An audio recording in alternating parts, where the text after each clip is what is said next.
Hello students, welcome back to your video classes. Hopefully all of you must be doing good and सबका exam अच्छा गया होगा. And students, we will move ahead with our portion and we have studied about electric potential and electric potential energy.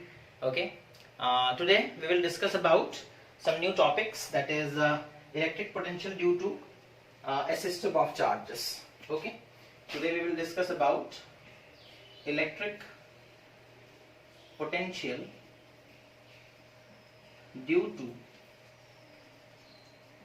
a system of charges. Due to a system of charges. Okay, मतलब बहुत सारे charges होंगे बच्चों, है ना, और किसी एक पर्टिकुलर पॉइंट पर उन सारे चार्जेस की वजह से जितना इलेक्ट्रिक पोटेंशियल होगा उस चीज का हम लोगों को चेक करना है कि कितना होगा. ठीक है, तो हम लोग इलेक्ट्रिक पोटेंशियल निकालेंगे मतलब due to a system of charges. Okay, एक पॉइंट चार्ज का electric potential at a distance R, है ना, सपोज कर लो ये एक पॉइंट चार्ज है एट ए डिस्टेंस आर. यहाँ पर सपोज पॉइंट पी है, यहाँ पर आप इलेक्ट्रिक पोटेंशियल निकालना चाहते हो, that is V at electric potential at point P. इसका फॉर्मूला आपको याद होगा, that is 1/4 pi epsilon nought Q by R, है ना. तो ये फॉर्मूला था बच्चों पॉइंट चार्ज के लिए, हम लोग इस तरीके से निकालते थे. अब यही कंसेप्ट यूज होगा यहाँ पर क्योंकि ये एक स्केलर क्वांटिटी है तो हम लोग एल्जेब्रिकली ऐड कर देंगे. जैसे कि सपोज कर लो यहाँ पर एक पॉइंट है, सपोज पॉइंट P. ओके, यहाँ पर एक चार्ज है सपोज Q1, यहाँ पर एक चार्ज है सपोज कर लो Q2, यहाँ पर एक चार्ज है सपोज कर लो Q3. ठीक है, तो Q1 के वजह से Q1 सपोज कर लो कितने डिस्टेंस पर है ना R1, Q2 सपोज कर लो कितने डिस्टेंस पर है ना सपोज R2, Q3 सपोज कर लो कितने डिस्टेंस पर है पॉइंट P से ना R3. इस पॉइंट पर पोटेंशियल कितना होगा, that is potential at point P, ये हम लोगों को निकालना है.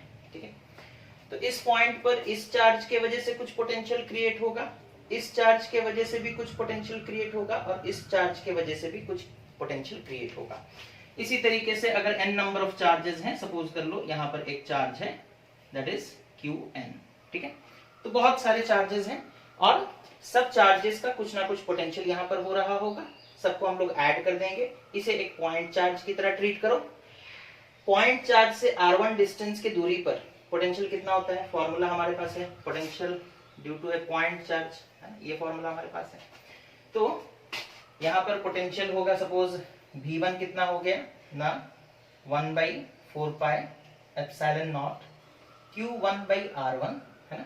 Q1 के वजह से Q1 पॉइंट P से R1 डिस्टेंस की दूरी पर है, तो Q1 के वजह से कितना पोटेंशियल होगा, that is let it be V1. तो V1 is equals to 1/4 pi epsilon nought Q1 by R1. उसी तरीके से Q2 के वजह से द चार्ज Q2 वो R2 डिस्टेंस की दूरी पर है पॉइंट P से, तो वो कितना पोटेंशियल क्रिएट करेगा ना, सपोज उसे हम लोग V2 बोलते हैं, तो it will be equal to 1/4 pi epsilon nought Q2 by R2. Okay, and similarly जो चार्ज Qn है वो भी एक पोटेंशियल क्रिएट करेगा, लेट इट बी Vn.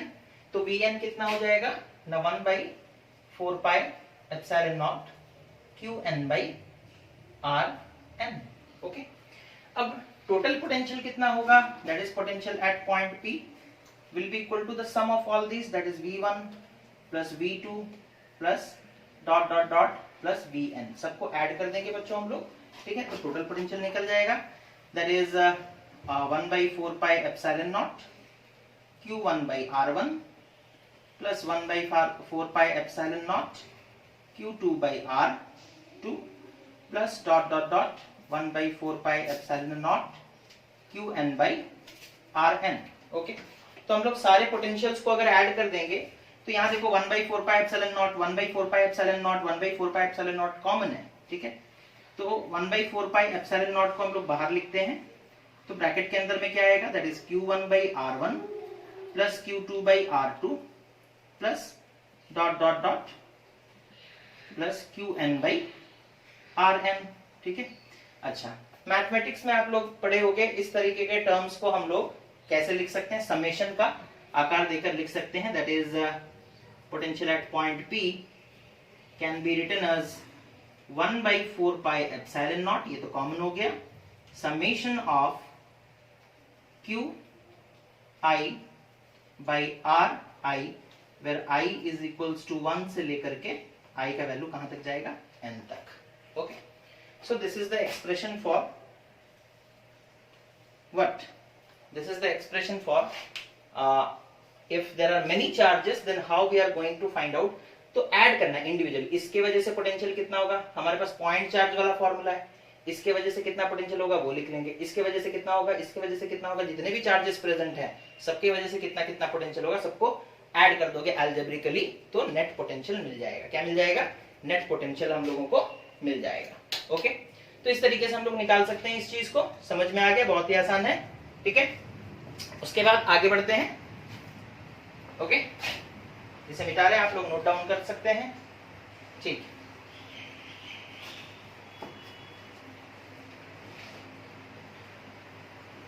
उसके बाद जो नेक्स्ट टॉपिक है हमारा, that is electric potential due to uniformly charge thin spherical shell. Electric potential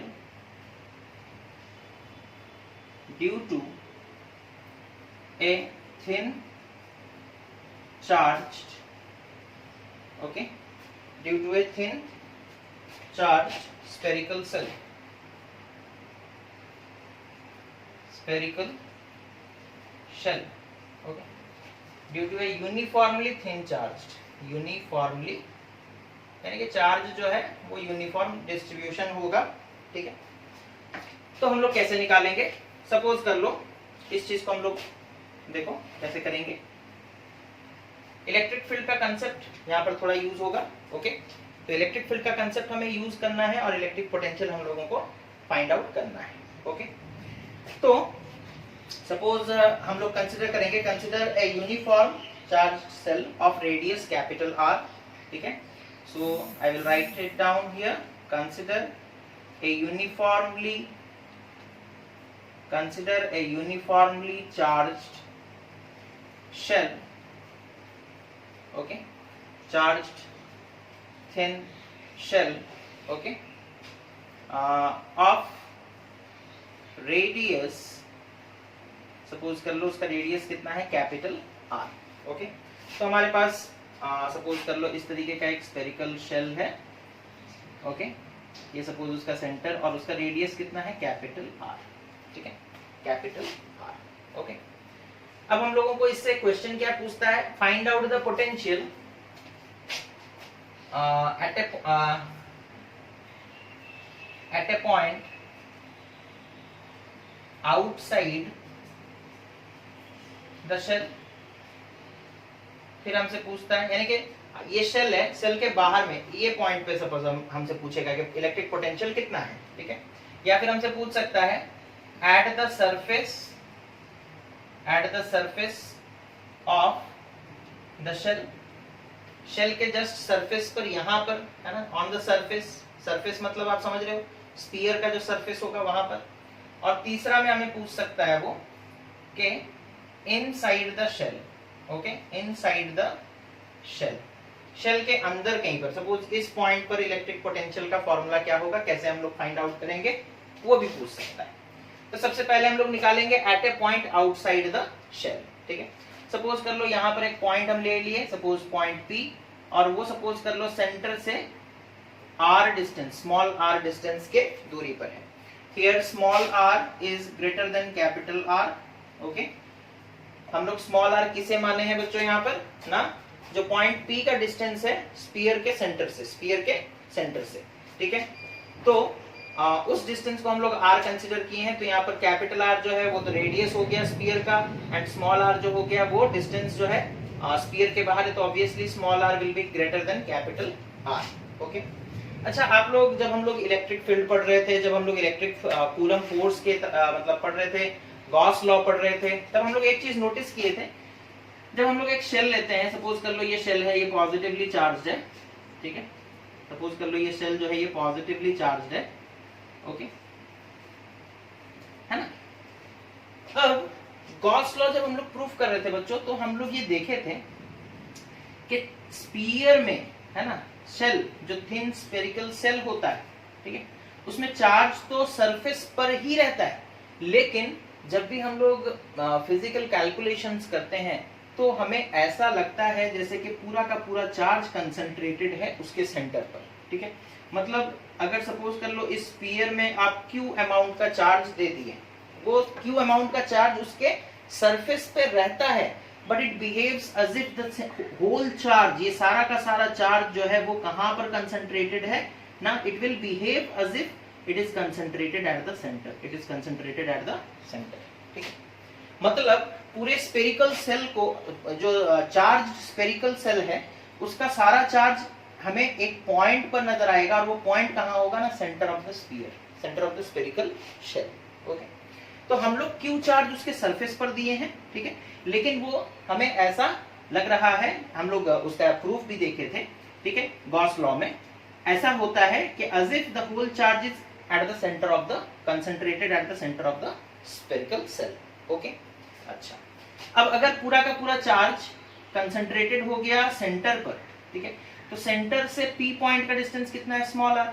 अब ये एक पॉइंट चार्ज है, पॉइंट चार्ज के लिए पोटेंशियल का फॉर्मूला क्या होता है ना, पॉइंट चार्ज के लिए पोटेंशियल का फॉर्मूला होता है, दैट इज, सपोज हम उसे बोलेंगे पोटेंशियल एट आर, है ना, आर डिस्टेंस की दूरी पर है, इसी के लिए पोटेंशियल एट आर, तो ये कितना हो जाएगा 1/4 pi epsilon nought Q by R, 1/4 pi epsilon nought Q by R, okay. तो यहां तक समझ में आ गया आप लोगों को, ठीक है। अब उसके बाद बस इतना ही है ना, आपको बस थोड़ा सा थ्योरी लिखना है और इस डायग्राम को बनाकर ये चीज लिख देना है, ठीक है। अब उसके बाद अगर हम लोग आगे बढ़ते हैं बच्चों, when the point P lies at the surface, on the surface of the shell, ये तो हो गया आउटसाइड वाला, at a point outside the shell, ठीक है, एट द सरफेस और on the surface, on the surface of the shell, ठीक है। जब ये पॉइंट P आप यहां पर ना लेकर के, सपोज कर लो पॉइंट P आप यहां पर लोगे, this is suppose point P, तो यहां से पॉइंट P का डिस्टेंस सपोज कर लो स्मॉल r। अब यहां पर देखो ये सरफेस पर है जस्ट, तो स्मॉल r और कैपिटल R दोनों बराबर हो गए, so now small r is equals to capital R। So when small r is equal to capital R, तो हम लोग यहाँ पर फॉर्मूला लिख सकते हैं, स्मॉल r की जगह क्या लिख सकते हैं, कैपिटल R, ओके। तो तब velocity, sorry potential at point P, potential at point P will be equal to 1/4 pi epsilon nought Q by capital R, क्योंकि यहाँ कैपिटल R और स्मॉल r दोनों बराबर हो गए, कैपिटल R और स्मॉल r दोनों बराबर हो गए। अब तीसरा आता है, that is inside the shell, inside the shell, ठीक है। अब इसके लिए हम थोड़ा सा डायग्राम फिर से बना ले रहे हैं, ठीक है। सपोज कर लो हमारे पास एक थिन स्फेरिकल सेल है, ठीक है, जिसका सपोज कर लो रेडियस कितना है r। हम इस पॉइंट पर, सपोज ये पॉइंट P है, the point is inside the spherical cell, हम इस पॉइंट पर पोटेंशियल कितना होगा वो निकालना चाहते हैं, ठीक है। अच्छा एक बात बताओ, जो स्फेरिकल सेल होता है हॉलो, है ना, अंदर से खोखला रहता है, ओके। अच्छा, हम लोग ये पढ़े हैं कि जो इलेक्ट्रिक फील्ड होता है, अगर एक स्फेरिकल सेल है तो अंदर में इलेक्ट्रिक फील्ड 0 होता है बच्चों, है ना। इलेक्ट्रिक फील्ड तो सरफेस से बाहर निकलता है, इलेक्ट्रिक फील्ड किधर से बाहर निकलता है, सरफेस से बाहर निकलता है, inside the electric field is 0। अच्छा, अगर इलेक्ट्रिक फील्ड 0 हो गया, मतलब आप यहाँ पर एक चार्ज है, इस चार्ज को यहाँ से यहाँ मूव करा कर लेकर आओगे, तो आपको कुछ वर्क डन करना पड़ेगा क्या। अगर अंदर में इलेक्ट्रिक फील्ड होता तो आप उस इलेक्ट्रिक फील्ड के अगेंस्ट या उसके अलोंग वर्क करते, लेकिन अंदर में तो इलेक्ट्रिक फील्ड 0 है ना, तो अंदर में अगर हम लोग चार्ज को लेकर के मूव करेंगे तो हमें कोई वर्क डन नहीं करना पड़ेगा, है ना, वर्क डन करना नहीं पड़ेगा। दैट मीन्स इलेक्ट्रिक फील्ड 0 हो जाने की वजह से अंदर का पोटेंशियल कांस्टेंट हो जाता है, अंदर का पोटेंशियल कांस्टेंट हो जाता है, ठीक है। मतलब यहाँ जितना पोटेंशियल, यहाँ पर भी उतना ही पोटेंशियल, यहाँ पर भी उतना ही पोटेंशियल, इस पूरे स्फेरिकल सेल के अंदर कहीं पर भी आप मेजर करोगे पोटेंशियल सेम आएगा, ठीक है, ओके। तो अंदर में इलेक्ट्रिक फील्ड 0 होता है, मतलब आप चार्ज को यहाँ से यहाँ मूव कराओगे, वर्क डन नहीं करना पड़ेगा। अच्छा, पोटेंशियल का हम लोग जब फॉर्मूला लिखते थे, पोटेंशियल क्या होता है, work done by charge move, है ना। पोटेंशियल क्या होता है, work done by charge move. अब वर्क डन 0 है ना, दैट मींस वर्क डन आपको करना ही नहीं पड़ रहा, तो पोटेंशियल यहाँ पर जितना है यहाँ पर भी उतना ही, यहाँ पर यहाँ से आप चार्ज यहाँ लेकर चले गए, कोई वर्क डन नहीं करना पड़ा, यहाँ से आप चार्ज यहाँ लेकर के आ गए, कोई वर्क डन नहीं करना पड़ा, दैट मींस पोटेंशियल कांस्टेंट है, पोटेंशियल कांस्टेंट है। और कितना होगा उसका वैल्यू ना, सरफेस पर जितना पोटेंशियल है अंदर में भी पोटेंशियल उतना ही रहेगा। तो सारा चीज ये करने के बाद हम लोगों को पता चला that is inside the shell potential कितना होगा, that is Vp when R is less than capital R। जब R का वैल्यू, ठीक है, सपोज ये हो गया capital R, radius of the circle, आपने पॉइंट ये वाला चूज किया, ये हो गया स्मॉल r। अब यहाँ पे स्मॉल r कैपिटल R से छोटा है, सो अंडर दिस सिचुएशन, अब क्योंकि सरफेस पे जितना पोटेंशियल है यहाँ पर भी उतना ही है, यहाँ पर भी उतना ही है, यहाँ पर भी उतना ही है, हर जगह पर सेम पोटेंशियल, तो हमारा फॉर्मूला वही रहेगा, that is 1/4 pi epsilon nought Q by capital R। Q by capital, surface के लिए जो formula, inside the spherical cell के लिए भी वही सेम फॉर्मूला ही लगेगा बच्चों, ठीक है। तो this was about potential, electric potential due to uniformly charged thin spherical cell.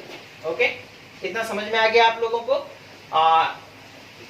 ये आज एक छोटा सा वीडियो बनाया गया है, फिर हम लोग नेक्स्ट परसों और एक वीडियो अपलोड करेंगे जिसमें हम लोग डिस्कशन करेंगे किस चीज के बारे में, ना हम लोग डिस्कशन करेंगे दैट इज इलेक्ट्रिक पोटेंशियल और इलेक्ट्रिक फील्ड का रिलेशन क्या है, ठीक है। इलेक्ट्रिक पोटेंशियल और इलेक्ट्रिक फील्ड का रिलेशन क्या है, तब तक आप लोग इस वीडियो को देखिए अच्छे से। जितने भी आप लोगों से एक फाइनल मतलब सजेशन ये है आप लोगों को कि पढ़ाई बिल्कुल भी मत छोड़ो, पढ़ाई करते रहो। तुम्हारा 12th है, किसी भी हाल में तुम्हें पढ़ाई माफ नहीं है, तुम लोगों को अपना पढ़ाई करते रहना है, जितना ज्यादा मेहनत करोगे उतना अच्छा स्कोर कर पाओगे, ठीक है। तो आज का वीडियो यहीं पर खत्म करते हैं बच्चों, और नेक्स्ट क्लास के लिए हम लोग प्रिपरेशन करेंगे और परसों आपको नेक्स्ट वीडियो मिल जाएगा। Thank you for watching, have a nice day.